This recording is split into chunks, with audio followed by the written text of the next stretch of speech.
the difference between violin making and kind of something like furniture making, which again is an incredible skill. But I like you said, I like that people play it and it goes on to have this other life with another person. We've still got violins that are being played that are 300 years old. So there is something really special, I think, about making something and you think, oh, well, maybe someone in 300 years will still be playing this. And it's also a good motivation, I think, to also hold yourself to a really high standard, because this idea that you are making something that is going to last a really long time if you've made it well, and you want it to still be relevant in 300 years and still usable. I think it's a good driver to really want to put the best that you can into what you're doing.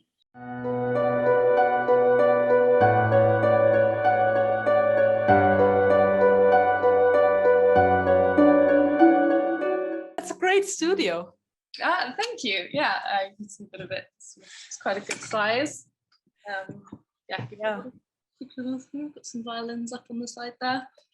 Amazing, and the window is really nice and big. Yeah, the window is great. They're just knocked down a building, and I'm hoping that what they're replacing it with isn't too high, because I'm really enjoying the light and the view. Yeah, absolutely. Let's hope it's as very low building. Well, thank you so much for taking the time today for this. My first question is, so for everyone out there who maybe doesn't know what you're doing yet, tell us a bit more about your creative work and how you got into what you're doing right now. At the moment I am working as a violin maker and repairer. So that's taking, the violin from literally just chunks of wood, like you can see here, and then making it into a violin. And then also the repair work is existing violins that are made by other people or taken from elsewhere. And so musicians who need their instruments kind of maintained. I'm doing a mixture of stuff at the moment. The repair work is kind of like the bread and butter at the moment that brings in the money and also just kind of builds up connections with musicians. And then the making is sort of a longer term thing that is going to take lots of years to sort of get to the point where where I'm just making, basically. So I'm sort of straddling two things at the moment, because I just finished studying violin making and repair last spring. Mm-hmm. So I'm still quite new to everything. I ended up doing that after working for a few years as a book cover designer. I moved to London after graduating and then worked for a startup just as a graphic designer, and then moved into publishing. And it was fine, but just wasn't what I wanted to be doing for the rest of my career. I didn't really like being sat in front of the computer all day, was the main thing, really. So while I really liked about book design that it was design that turns into a physical product, it was just still too much of being at a computer, and too sort of limiting in having to work for these big publishing houses where they're just dictating a bit too much of your life and don't do great under a schedule. So I kind of started looking around for what else could I do that might give me a bit more independence and freedom, but it's still creative and still but still also reliable as an income. And I had played violin as a child, and had just started playing again when I think Amazon recommended a book about violin making, and I was like, oh, I'll have a read of this. It's like sometimes in life. Yeah.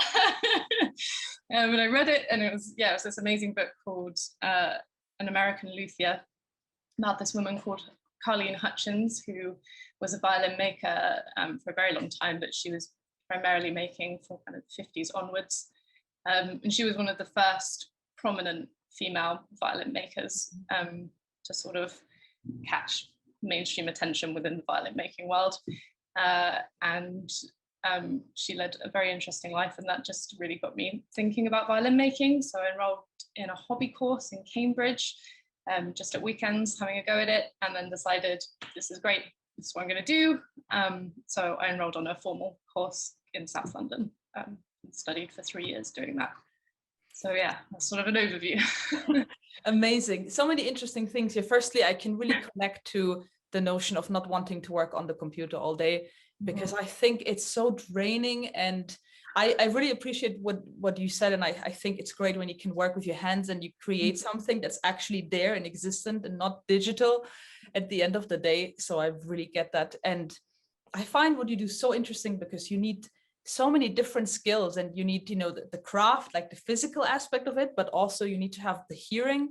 You need to understand how this instrument works. And then also it's such a personal thing if you create a violin and then someone will play it, and as I understand, violins, unless they are really like beyond repair, they continue, over centuries to be played. And yeah, you're making, with every violin that you make a contribution to the music world that will last for a long time.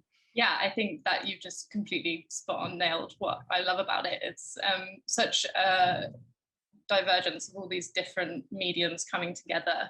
And yeah, then all, like you say, violins, if they're made well, can just be repaired for hundreds of years. We've still got violins that are being played that are 300 years old. So there is something really special, I think, about making something and you think, oh, well, maybe someone in 300 years will still be playing this. And and it's also a good motivation, I think, to also hold yourself to a really high standard, because this idea that you are making something that is going to last a really long time if you've made it well, and you want it to still be relevant in 300 years and still usable. And so kind of, if you're ever tempted to cut corners, you've sort of got all this kind of things hanging over you, which is good. Sometimes it's a bit intimidating, but I think it's a good driver to really want to put the best that you can into what you're doing.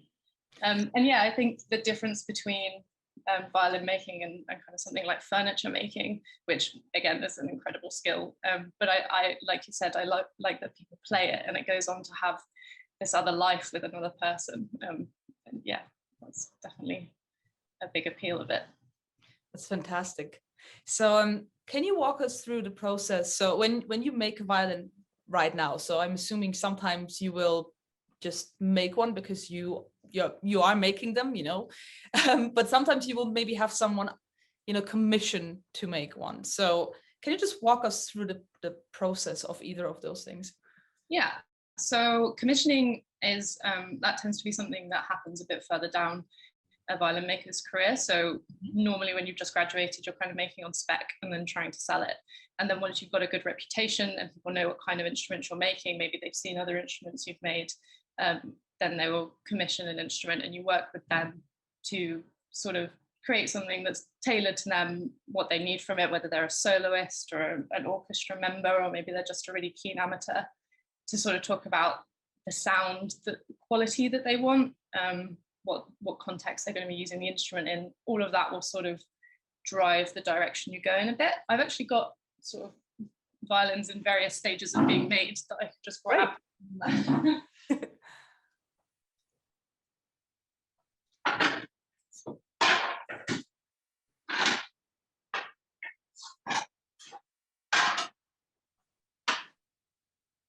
Big pile of wood.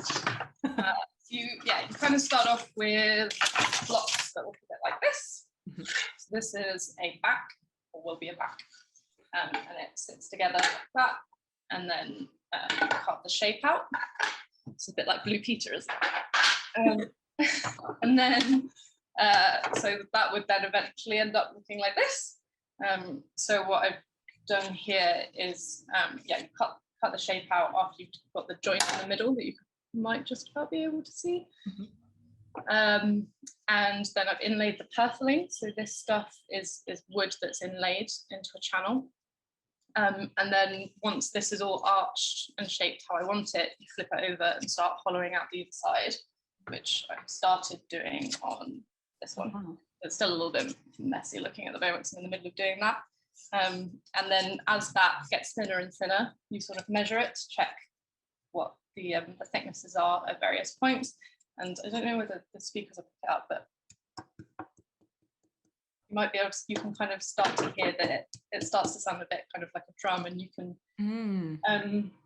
tell quite a lot just from tapping it where you need to take off wood, and where it's maybe getting a bit thin. And then, so you have, this thing is called a mold. Eventually you end up putting the ribs around it. And then once you're ready to put everything together, you pop the mold out. So that this bit doesn't stay, and then you're just left with the ribs in the outline, and then it all sort of sits together. And then there's another block that you use to carve the scroll. So that's a very violin making in 2 minutes. The whole process actually takes about three months or so. Wow, that's super interesting. What I find so interesting is you have to know how to get to the end result, which is something really magical. I mean, the sound of a violin is something so specific, both to the instrument and to the person, and the combination of that, and the strings as well, I guess, and the bow. But like, how do you know how to do this so it sounds good? I think if anyone could answer that, then they're very rich. It's a lot of trial and error, and just that's why, you know, master violin makers are so well respected, who've been doing it for 20, 30 years, because they've just accumulated all this knowledge from just doing it over and over and over again. So yeah, at the moment I'm still in the stage of, I make something and then I'm not really sure how it's going to turn out, and then I gather all the data for how I made that, and then try and draw some parallels. Things like the tapping, you can tell quite a lot about, like the density of the wood, which will tell you how well it will vibrate. So if it's too heavy, it won't vibrate very well. So there are broad generalizations that you can draw, but the really nuanced sort of tone and character, a lot of that will also be down to the setup, things like the sound post and the bridge. But yeah, the really like intrinsic quality of the instrument, I think it's quite difficult to put your finger on like how exactly you control the outcome. Lots of violin makers have their own kind of processes and ways that they do it in order to try and control the outcomes. Everybody seems to do it a little bit differently, and that's something that I'm still sort of refining and figuring out. That sounds very mysterious, but I think I mean, it's such an interesting thing. And, you know, I love when someone goes on that journey and you know from the get-go it's going to be a long journey, and you don't mind, and you just go there. I felt like similar when I started with classical singing, because I feel like any sort of classical instrument, when you start out, you're just really bad at it, and it takes years to get better. And with violin, I mean, I don't play. I've had one lesson years ago, and I've had a really high quality violin in my hands, that I had a really cheap one that I used for a music video once. So, I mean, obviously there are worlds between that. But yeah, like I've heard from a friend who's a teacher that it takes you about 2 years until you're actually able to properly tune your own violin. So there's a long journey for everyone involved in this instrument. Yeah, I find it really fascinating. Yeah, it's the instrument and the making of the instrument are sort of oddly well matched in that sense, that you can, you know, I've done a 3-year course and I'm really just scratching the surface of it. It would, you know, it's kind of like training. Seems like training to be a doctor or something, where it's just going to be like 10 years of studying, but actually all you're doing is just making this box of wood. And yeah, it's amazing to me just how complicated it is, and it feels like the more you find out about it, the more there is to learn.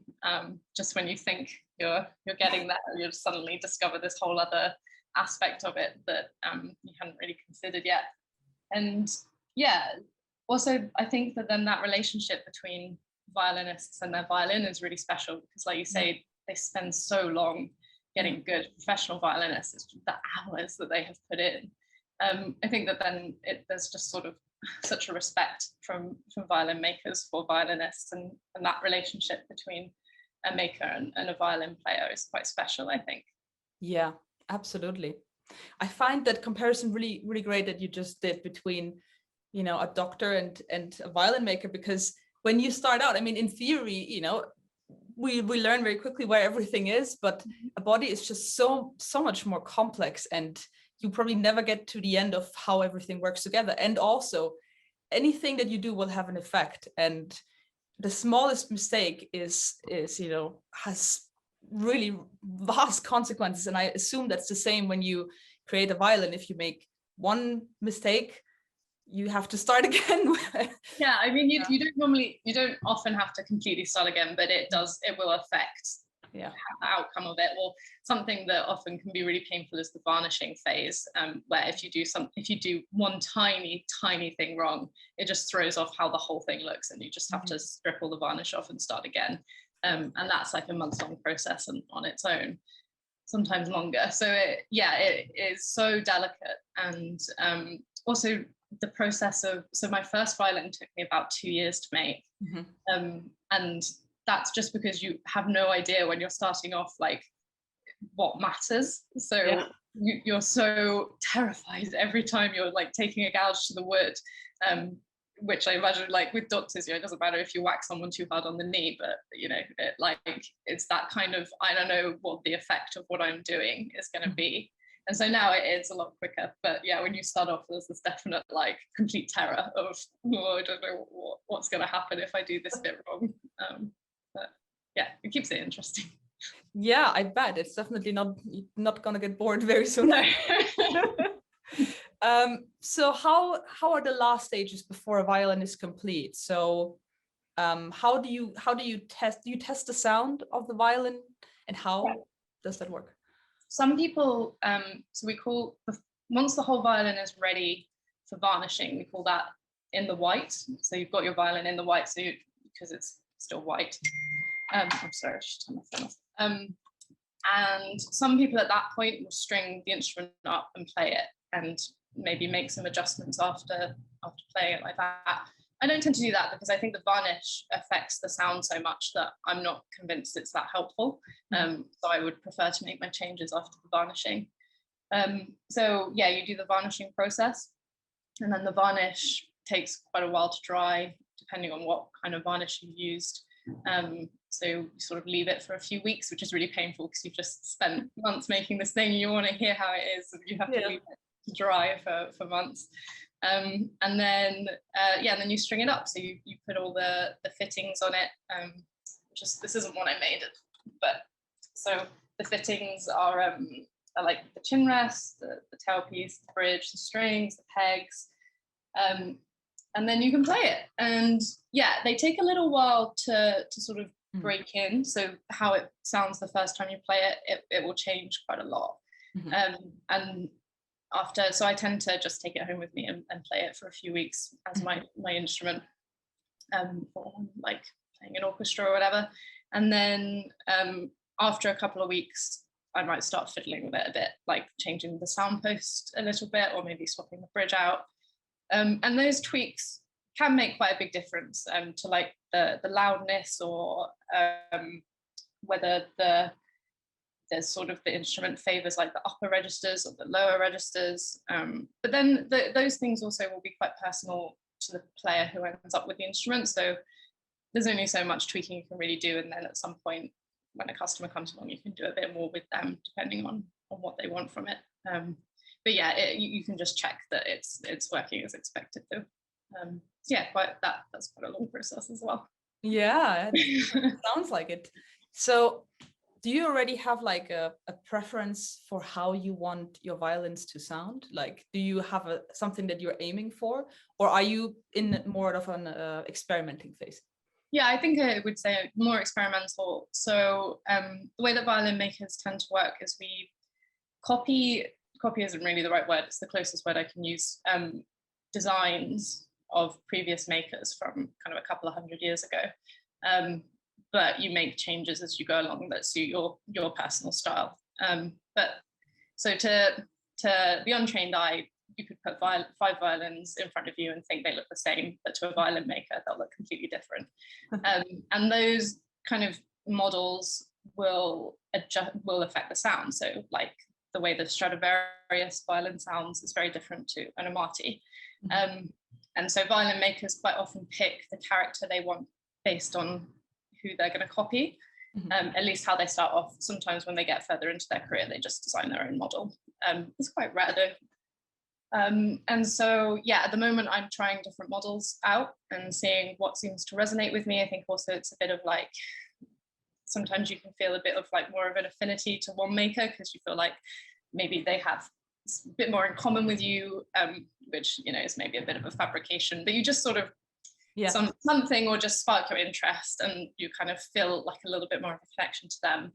And that can affect then what models you like working with. So I've been doing a few different models and I don't think I've quite settled yet. Haven't quite found. I don't think I could tell you what I'm looking for, but I don't think I've quite found it yet. You're searching. That's very interesting. Yeah. Do you draw inspiration from players as well? Like, yeah, I mean, I guess, that's an interesting question. Maybe, I think I draw inspiration for the work from players. So it wouldn't necessarily be for a specific violin that I'm working on, but like this past year I found quite difficult because the work has become quite separated from the end product, because I haven't been able to go to any concerts for a year. I haven't been able to go and see musicians playing. And I think when you see a really amazing player getting the most out of their instrument, that's really inspiring. And it's quite easy to get caught up in just trying to make your woodwork like look beautiful and be really aesthetically pleasing, and sort of forgetting that actually it can look beautiful and sound awful. So kind of getting your head too much into how it looks and not thinking enough about how it will sound. So that's something that this year I've noticed, that the less time I'm spending listening to really amazing players, the more distance those two things are getting.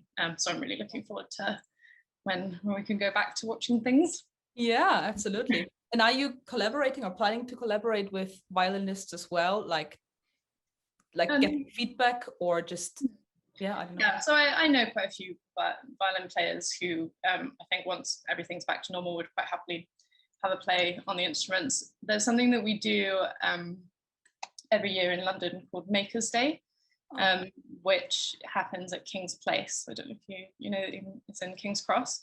It's a really nice concert venue, and the British Violin Making Association put on an event where violin makers from all over the UK and Europe and further sometimes gather together, and players can come along, try out instruments, get to know the makers.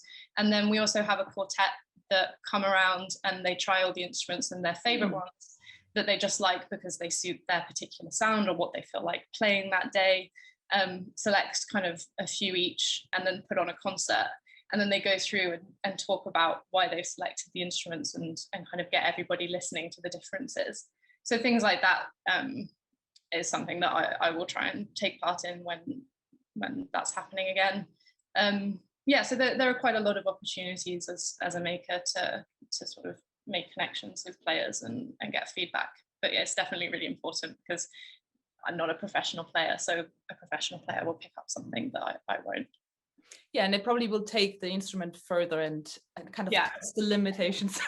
yeah, definitely, and be able to hear things when they're playing that I wouldn't hear when I'm playing. So yeah, that's one of the things I definitely also wanted to talk about. Maybe from the perspective of, because you have to really train your ears when you go down that path. What would you advise for someone who wants to train their ears and maybe not necessarily become an instrument maker, but someone who would like to learn how to understand the instrument better? I think events like Maker's Day are a really good place to start because the musicians talk you through it a bit. So I guess it's a bit like wine tasting, where you start off and all red wine tastes the same to you, and so then you need a sommelier to kind of point things out. So yeah, I think if you can get in a room with a musician, then that's really helpful. If you can't, there are masterclasses on like all over YouTube. You know, when you have conservatoires and students learning to play at a really high level, but kind of having a one-to-one with a master player, often they'll just be the same passage that they're playing over and over again in slightly different ways. That's a really good way you can hear then what's the player and what's the instrument. I think I do quite a lot of listening to that sort of thing. And yeah, I think if you can get in a room with some players, then that's definitely a good way to start. And listening for sort of the the newer. Yeah, I don't know. It's difficult. So difficult to try and put your finger on.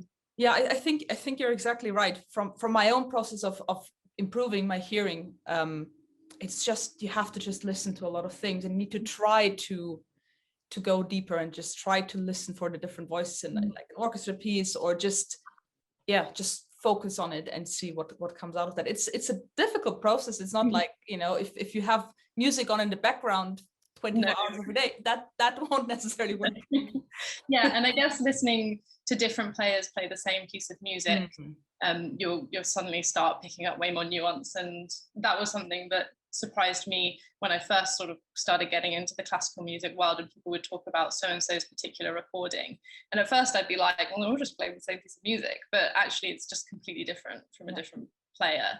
And give that player a different violin, and maybe it would sound completely different again. But that's a good way to start picking up the impact a player can have on an instrument, I think. Absolutely. Another question I have for you is, so talking a bit more about the creative process again, how do you, when you come to your studio in the morning, how do you start? Like what is your workflow like? And do you work yourself up to certain tasks, or how do you prepare for the more difficult parts of creation? Yeah, so normally on a Monday, I sit down and I write myself a little to-do list of things that just absolutely have to happen that week. So if I've got customer work coming in or appointments, then I sort of block those out.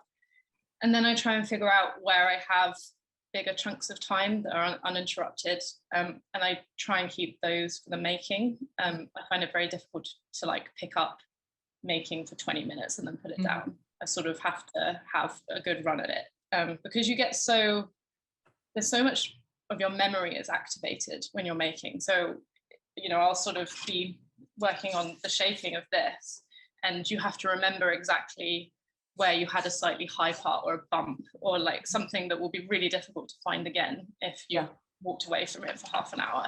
But when you've got your hands on it and you've been doing that all morning, you really know that piece of wood really well at that point.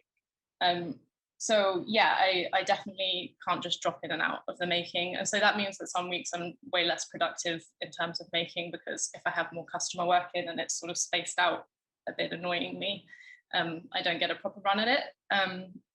But then there is stuff within the making that is easier to pick up and put down. So like I often, I've got a scroll. This is a scroll that I've been working on and off for about 3 months, just because I find the scrolls a bit easier to pick up and put down. So whenever I just like have 20 minutes, I'll work on this a bit. So yeah, it's taken me a while to figure that out, but yeah, I have sort of segregated time things. Or if I know I have 2 days, then I'll do the arching, and if I just have an afternoon, maybe I'll start working on another model, because the earlier phases are a bit easier. It's just sort of like chopping up the wood, making things flat, and then the things that are really going to affect the sound, I find I need a good chunk of time for. That's very interesting. I find this is very similar to other art forms as well, where you can maybe do like little odd bits, or like finishing something off that's almost finished in a short time. But if you want to create something new, at least you need to have that headspace of there's nothing coming up in half an hour that I have to do, and you're just free. Yeah, I definitely, it took me a little while to work out that if I wanted to do like, I don't know, go swimming or something in the day, I definitely had to have that as the first thing I was doing, because if I knew that I had like a swimming thing booked for 5 p.m, then I would just be thinking all day about whether I was going to be done in time for that. And so, yeah, like it is interesting how you end up kind of shaping what you're doing around your working day based on the content of your working day, which didn't really used to happen to me when I was working as a designer. So do you try to put like odd appointments in the morning, so you have then the afternoons free? At the moment, I don't really have at the moment, the customers just come when they want to come. All right. Ideally, yeah, in an ideal world, yeah. But I feel like at the moment, I just need to let them pick the time that suits them. And also because at the moment, I'm working particularly with like working families and stuff. So I sort of feel like it's good for them to be able to choose times that work around their schedules. But yeah, I think something that some people do is like book 2 weeks of holiday where they won't see any clients for 2 weeks and they just make loads of progress with the making. So that's something that I might consider doing at some point. At the moment, it's kind of working. It's not too difficult. So. But I can imagine that that's nice when you can just really fully immerse yourself and you don't have to think about anything. You don't have to look at the phone for any calls. You don't have to read through your emails every few hours. You can just let that all be on the side and just focus. Yeah, definitely it becomes quite meditative if you can kind of get to that point. And yeah, that's when I feel like it's really, people talk about being in like the flow of it, that it becomes actually quite a neat sort of choreographed thing that you don't really have to think too hard about when it's going well. And then sometimes it isn't going so well and you're pulling your hair out and whatever. But yeah, like at its best, it is very much like that. You just get really lost in it and you're not looking at your phone and thinking about anything else really. Yeah, I imagine that like singing and things like that are very similar. Yeah, definitely. I definitely need to feel like I have at least like 4 or 5 hours, even though I don't necessarily then work for all that time, but it's just having that buffer that so I don't have to look at the clock every few minutes. Yeah, because it's just a different state that you get in. Yeah, and I'm really similar. If at the end of the day I have one appointment, like my mind is just a little bit there for all day. So it's funny that I'm not the only one thinking like this. No, definitely not. Very different question. Do you make violins in different sizes? Because if I understand correctly, when you start out as a child, you get like a half size. Yeah. Is that right? Yeah. So, well, depends how big of a child you are. But so I think the smallest is like a 1/64th, which is like this big or something. But normally most children start on like a tenth or a quarter size. So like maybe from the age of 4 or 5. And then, yeah, there's kind of a different size for almost every year after that, up until they're about 13, and then they'll be up to a full size. So yes, children's instruments are something I'm really interested in. I'm kind of spending a bit of time at the moment thinking about things that you could do in the violin making process for children's instruments that would make the process quicker so that the instruments can be cheaper, but you're not losing actually any of the quality. Because lots of children's instruments are mass manufactured and are really, really bad quality. There are some makers making absolutely gorgeous instruments for children, but they're just, it's like £3,000 or £4,000. So, and you grow out of it so quickly. Yeah. So, although quite a lot of them do offer rentals, so that is a good option if you can rent that instrument until you grow out of it. But not many makers do it because it's really not the most financially viable way of doing violin making. And so I feel like that's quite a big problem that needs to be solved. And there's a maker called Helen Mischerschlager who is in Manchester, and she makes cornerless violins. She didn't invent it. There's been people before her that have done it, but she specializes in cornerless violas, for children. And so certain things, I'm kind of taking that as a starting point and then trying to figure out maybe what else we could do that make it a bit quicker as well. And yeah, children's violins traditionally are just sort of smaller violins. But I think that's quite unusual. Usually when you're designing something for a child, you kind of simplify it a bit, or it's quite an unusual object in that it is literally just a smaller version of the adults thing. So I think there's quite a lot to explore there around what could you maybe take away that wouldn't impact their learning in a negative way, but would help create better quality instruments. Yeah. That's very interesting.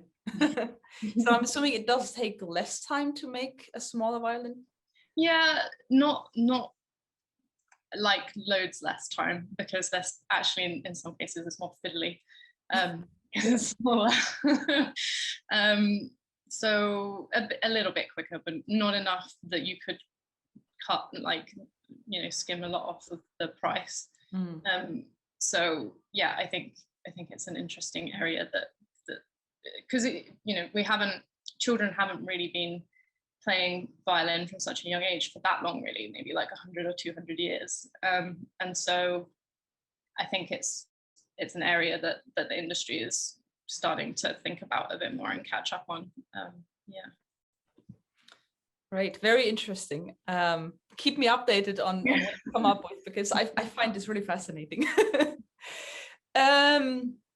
One different question. So talking a bit more about the general creative path, because I find it interesting that you started out in a very different field, even though also artistic, and you made that change, and obviously you kind of found your way through previous, or then again current interest. What advice would you give someone who knows that they want to do something in the field of arts but doesn't really know which way to go, how they can find their thing?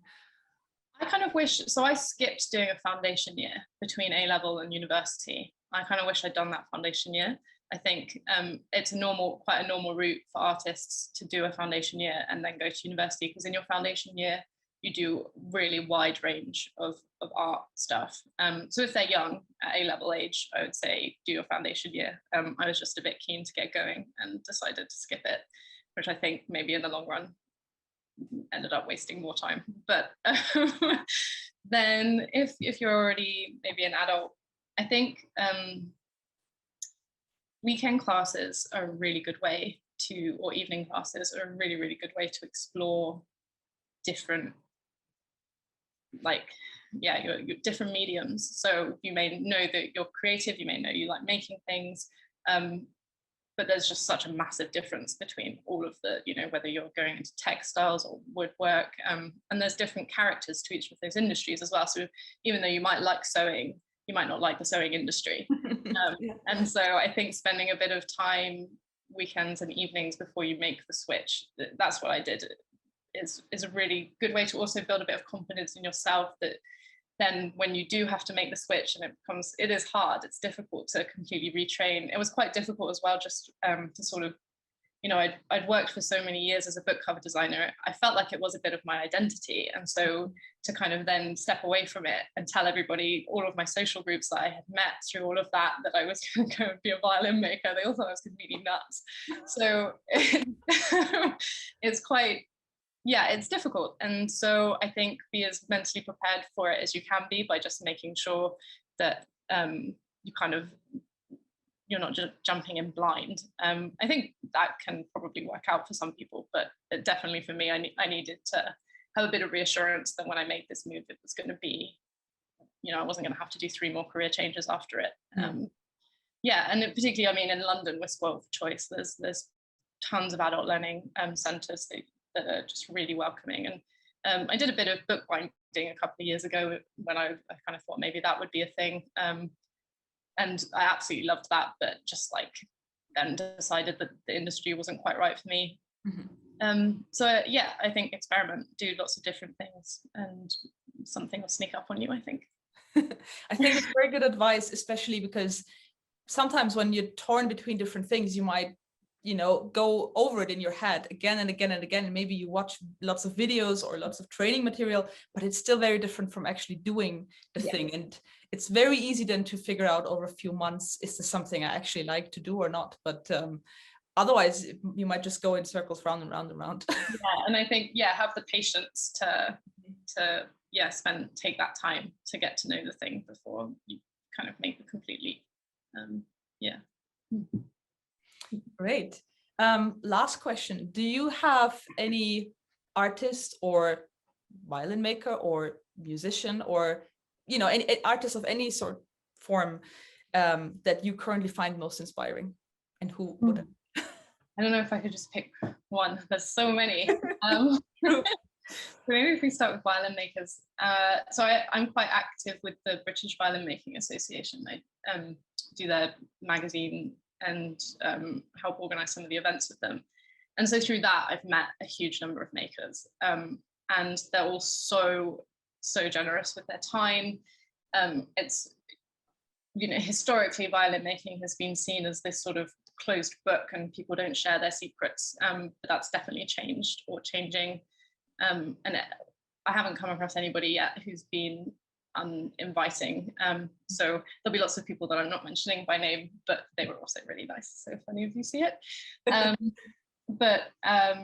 So name a few names. Helen Mischenschlager, who I mentioned before, she chairs something called the RAB Trust, which is an organization, a charity that helps support student violin makers financially, but also with work placements and things like that.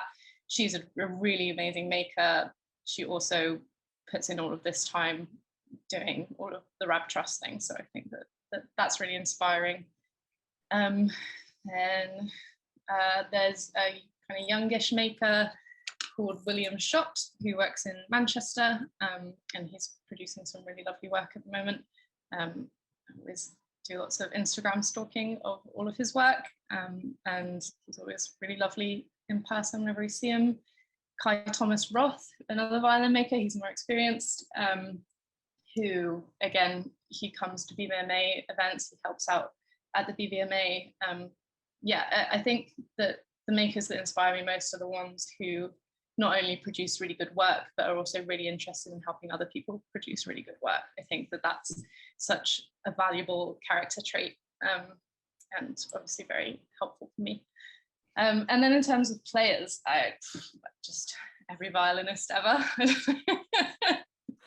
I've been listening a lot at the moment, a composer called Olaf Arnalds, who his music is incredibly beautiful.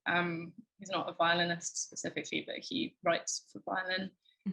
That music's very nice to listen to. Hilary Hahn. There are loads. There are lots of them. No, but that was just a few. Great. This was so interesting. I find this is really like a very mystical, magical world for me to look into, which I've never really done before. To make a really silly comparison and outing myself as a Harry Potter fan, I almost feel like it's a bit like wand making. So because there's something very magical about this process that for an outsider like myself is very difficult to understand, but I really admire what you do, and it seems like you're on a really interesting and long and interesting journey. Thank you so much. No problem. Have a great rest of the day. Hopefully nothing else to distract you. I think I'm sorry that this was probably one of these appointments at the end of the day. I was at 4 o'clock. I was like, okay, I don't know, what should I do now? But no, I really enjoyed it. Thank you so much.